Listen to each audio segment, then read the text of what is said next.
Let's get educated. That's why we're here, to bring you the stories impacting K-12 classrooms and college campuses. It's time for a little education.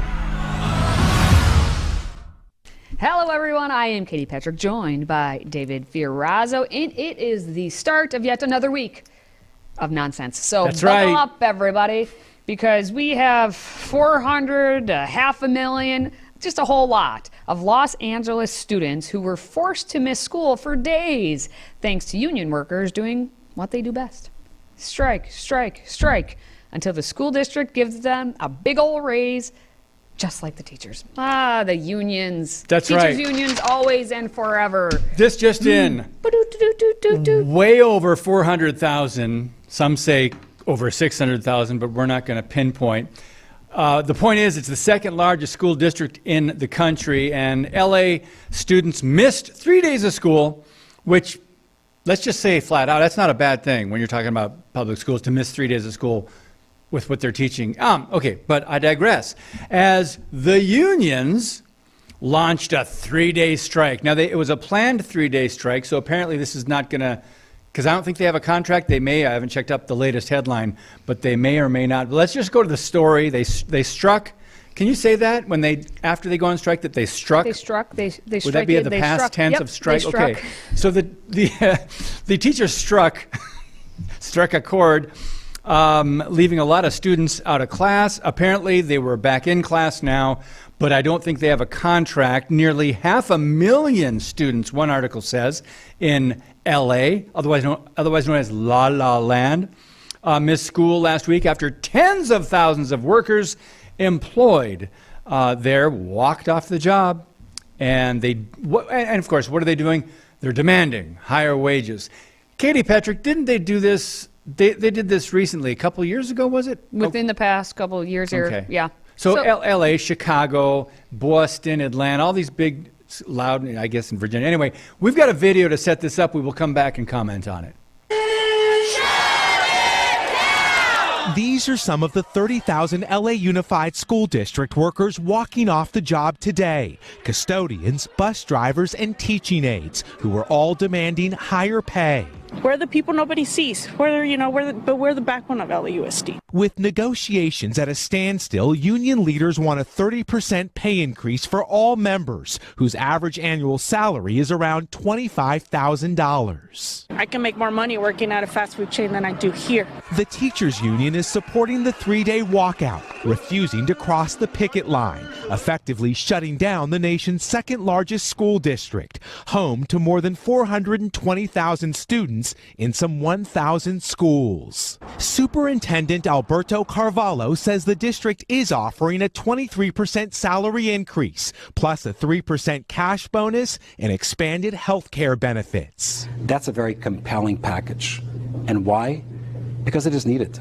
These are individuals who have historically been underpaid. Carvalho is blaming union leaders for refusing to budge.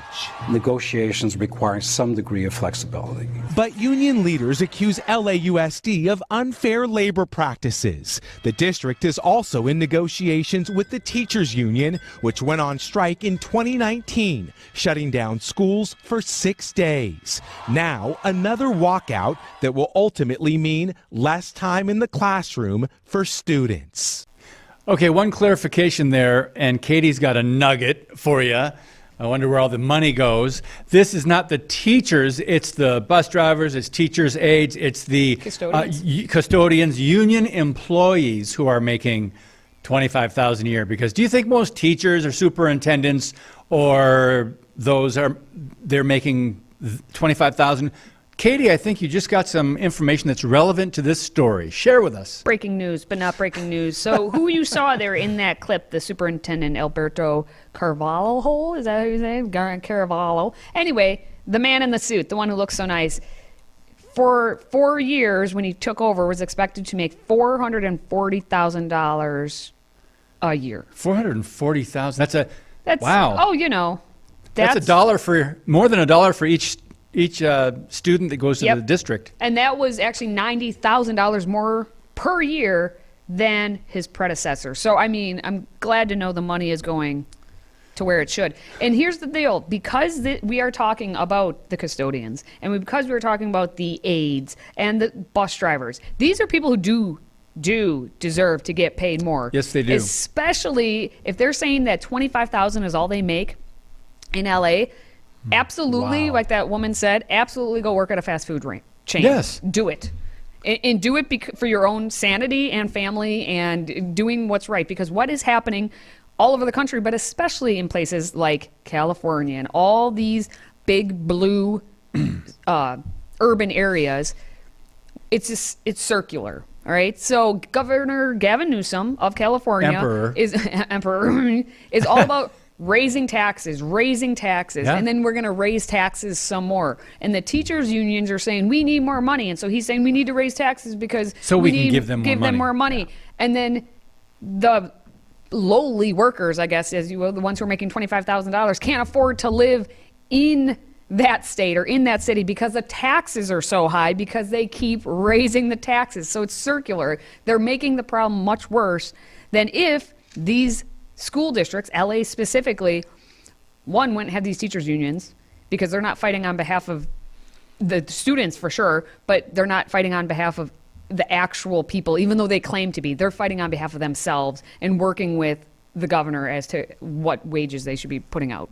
And we've said oftentimes on this program that the money never seems to get down to the curriculum level and actually help the students learn.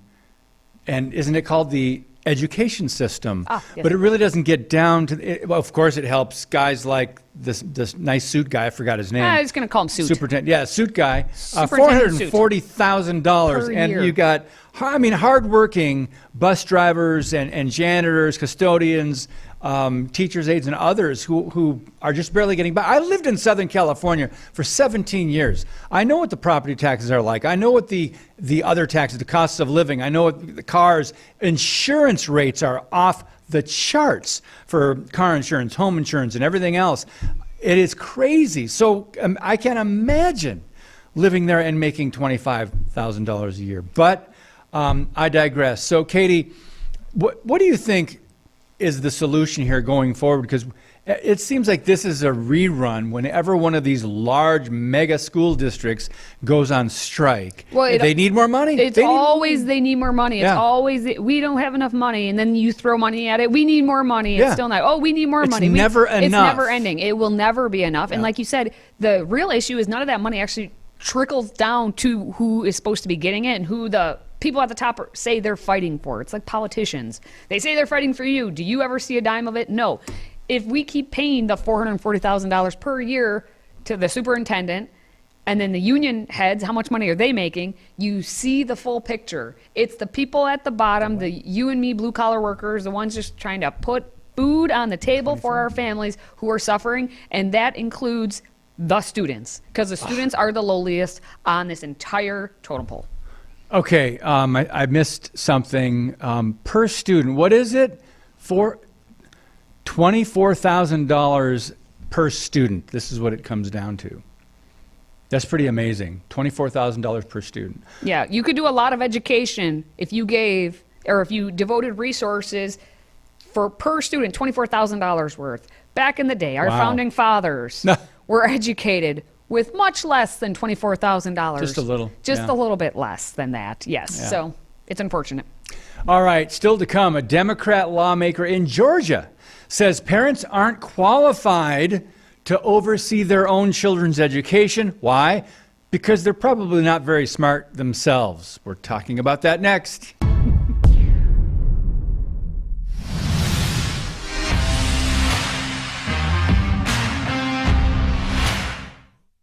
When they say the quiet part out loud, it can't be denied, and yet it will be denied. There will still be denial. I did not say that, as they show you saying it.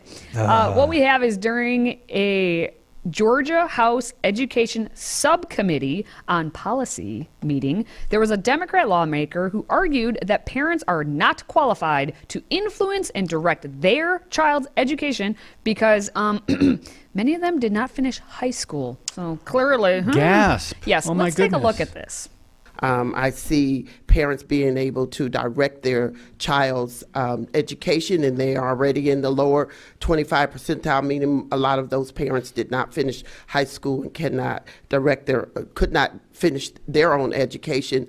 I am extremely concerned that we would put money in their hands in that entire piece of life in the hands of parents who are not qualified to make those decisions. Parents are not qualified to make those decisions. Let's parse this one out, because that's Democrat Representative Lydia Glaze, all right? She was speaking, obviously, in the vote for the subcommittee, which passed, by the way, Georgia's Scholarship Act in a 7-5 vote last week. It would create a state-funded $6,000 per year scholarship that could be used to cover approved education expenses for each student, all right? The bill had already passed in the Senate in a 33-23 vote, which was along party lines. Now, she specifically was talking about how her experience, she sent her kids, she said she did homeschooling, but she sent her kids to a private school. She says, I do know that in private schools, there's a requirement on who can get into the school. I see access as a problem. I see parents being able to direct their child's education, and they're already, as you heard her say, the lower 25 percentile. A lot of those parents did not finish high school. That's where that whole quote came in. So she's basically saying, hey, I know that a lot of the parents who live in these urban areas, the metropolitan areas, school districts, she's saying they wouldn't be able to participate because those parents are the ones who, as she says, aren't qualified to know how to direct their children into the proper schools. And even though that money would be coming in to help out with the scholarship, wouldn't be enough to help them. I like how she starts off. What is the first thing she said? Let me give you some friendly advice. Jeez. Yeah. I'd like to offer just some friendly advice. And doesn't this come back to those? This is a worldview thing when it comes to who raises your children. Is it government or is it the family, the parents? But we might break it down to God versus government. But in this case, it's like, okay, the government, the teachers, the schools know better. Parents, you're not qualified. This is the message that's been underlying this whole thing for decades. And I mean, you think of the famous Hillary Clinton quote, it takes a village to raise kids. And it does, as she said. And some people naively go along with that. I think they just think, yeah, mom and dads need help. That's not the point of it takes a village. Yeah, when I say it sometimes, like to my mom friends, we mean it as our family members, our extended family. You need help. I don't need the political party of anybody. That's right. Coming in to help raise my kids. Preach what it. I need are, my siblings, the aunts and uncles, my parents, my husband's parents, the family unit, our closest of friends, so our kids can play together. And you raise up the little community that you have. You don't bring Big Daddy government. That's not the dad that should be involved. And what she's saying here is really quite sad when you think about it, right? So she's supposed to be representing all of, these people in these metropolitan areas. And she's just kind of, it's almost like she's okay giving up on them. She's like, hey, I'm just going to be real, like, they can't do it, so we shouldn't even try. Instead, Big Daddy government, please take over. Like, you are the ones to make that decision. Because those parents, let's be, like, she's saying the quiet part out loud. She's admitting that they want the government to do it all for them. They don't want to, as Representative Alexandria Ocasio-Cortez would say, AOC. It is impossible to raise yourself up by your bootstraps. Did you know you can't even raise yourself up by your bootstraps? So this representative does not want them to try because, as AOC says, it's physically impossible. If you don't know that clip, you need to go find it. Well, according to the laws of gravity. Okay, anyway. She's fun. Yeah, it is very sad. But again, friends, just you've already been, if you're watching this program, you're already paying attention to this, or you've noticed this, you know the agenda. But it will continue because they're minimizing the abilities, the education, the intelligence, the decision-making of parents, those who supposedly know their kids better than anyone other than God, right? Parents. And they're saying, better hand them over to the teachers, to the unions, to the schools, to the government. That's what they're saying. If you don't believe that, Biden just passed, she's proposing legislation to reach kids at Pre-K. Pre-K. He wants kids away from their mom and dads, and you'll see more about this in the near future. All right, well, when we come back, a newly appointed conservative school board in California, is hiring a consultant to train teachers on how to spot critical race theory materials to keep them out of the classroom. Oh my gosh, this is new and refreshing, and we're going to talk about it next. Today's show is sponsored by our friends at MyPillow. Save up to 66% on pristine quality bedding, towels, slippers, signature pillows, and much more when you use the code EDUCATED. That's EDUCATED. Educated. Support this show and a great American company.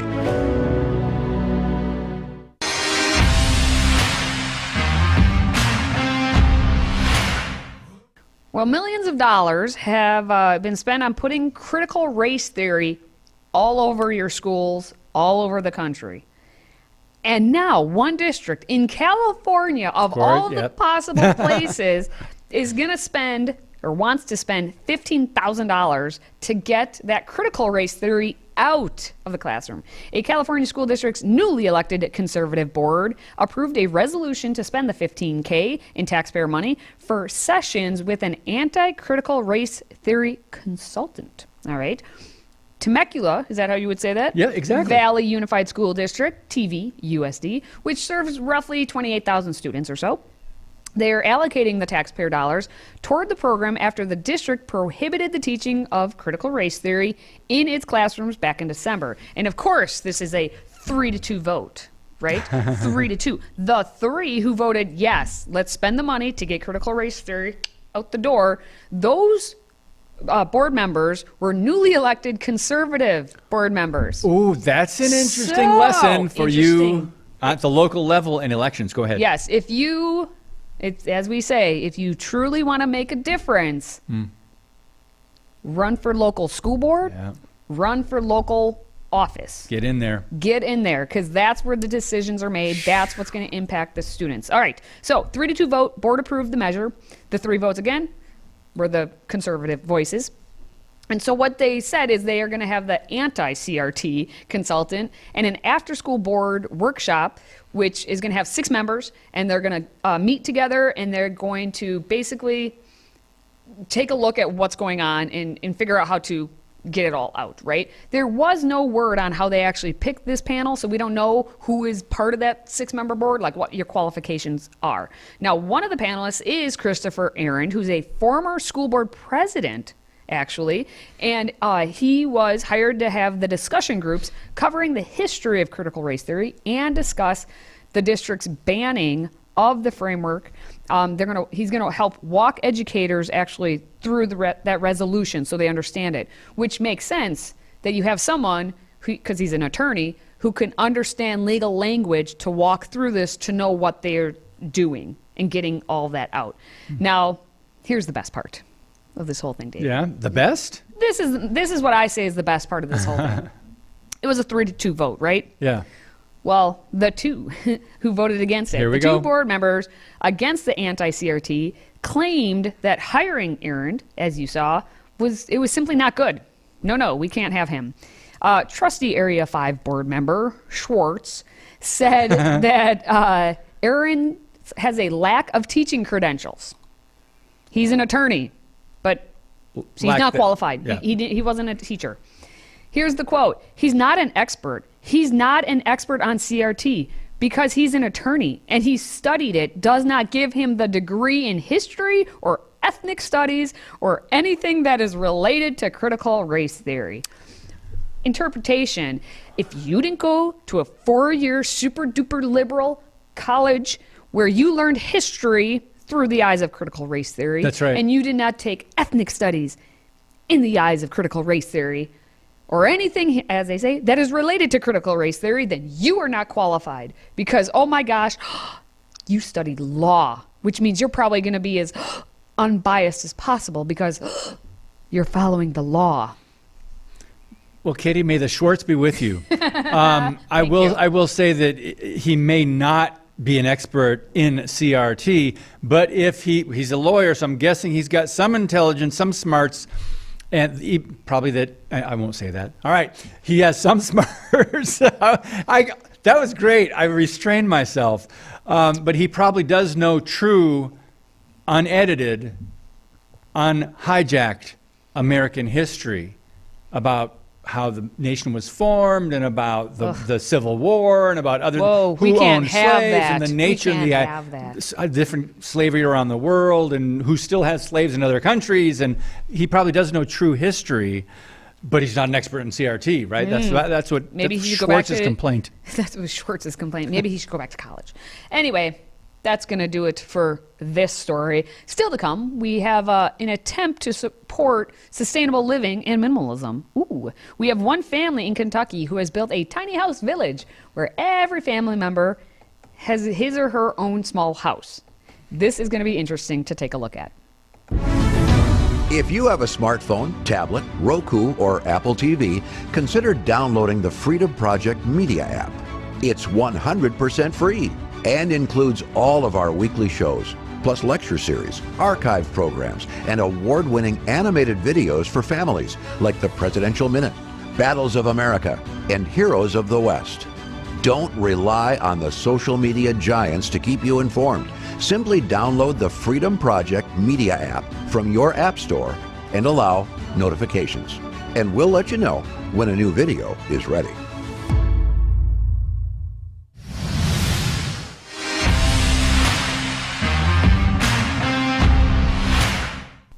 What?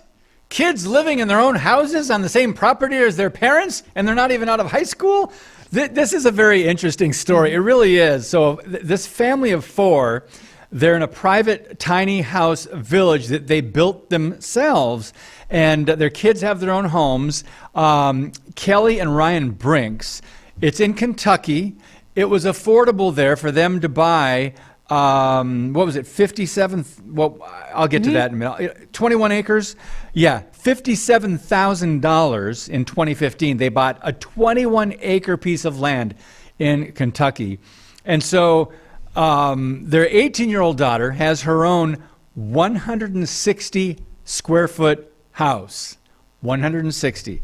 While her brother, Brody, lives in another 160-square-foot house. They said they live in their village to promote a sustainable lifestyle.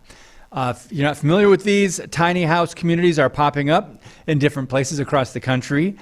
Interesting. I don't think I could ever do that, Katie. I need more storage. No, I'm kidding. Oh, then we got to talk about decluttering, right? Let's talk about it. We can have a therapy session just on that. We could. I have looked into decluttering. Oh, good. Right. I've looked into this. Yes. I'm going to not lie, and even though my husband is a giant, he's the one who is actually more interested in this. There's no way he could live in a tiny house. He was interested. We can't do it up here in the northern states, but in Kentucky, it's quite fascinating how this works. Realistically, we all as Americans have way too much stuff. Yeah, that's true. And so looking at their photos, it looks awesome. Yeah. I, as a mother now, I don't know how I would feel about having my two teenage son and daughter in their own little houses, even though they're really close by, obviously, their own little connected village. Right. The parents argue, well, it's kind of like having teenagers in a house. Like, they're always locked in their room anyway. And they said, so instead of knocking on their bedroom door, they knock on the outside door to their little house. So it's kind of neat. I think it would be kind of fun, but also I don't know if I would do it long term. You know, maybe for a season or two. It's cheap enough, that's for sure. Yeah, well, this family did it. They apparently 5 years ago, they wanted to move from their 2,200 square foot home in Michigan to live more sustainably, and tiny houses produce less waste. They require less heating, can be more environmentally friendly, and the family knew it was the right fit. So she says, initially my husband wanted us all together in one cabin, but I argued on behalf of the kids for their own privacy. So the idea here is, and this is fascinating too, this decision to have the kids in their own little houses. You've got your son or your daughter, you eat meals together, and then they're off to their bedroom or whatever room you have in your house. They're not typically in the same room as the parents, except for meals, right? So they said, well, it's like having their bedroom I just have to go outside to knock on their door. I think that's interesting. I'm not sure if most parents would like that. Yeah, and the one thing that's interesting about this too is they have kind of like an outhouse, but they actually have electricity to it. The bathroom and the shower and all of that is in its own little house that also has like a little guest room in it. So, and the teenagers were like, "Oh, it's not that weird for us to like walk out of our little house to go use the bathroom." But mom and dad have a bathtub. Yeah, they're fancy, the mom and dad, of course. But the teenagers are like, "Well, if it's raining, it's okay. We just run there." If you've ever been to camp, it's fine. But this is year-round, like living at camp, where you have to go to a whole new building to use a bathroom. So fascinating. We want to know your thoughts. What do you think about this? Would you do it yourself if able to, or maybe someone out there watching us right now, maybe you are doing it. Let us know. And how you do it. Yes, how you do it. So if you are a fan of the show, please, like, comment, share if you're watching us on social media. Now, for David and myself, thank you for watching, thank you for listening, and thank you for supporting what we do. Until next time, stay educated.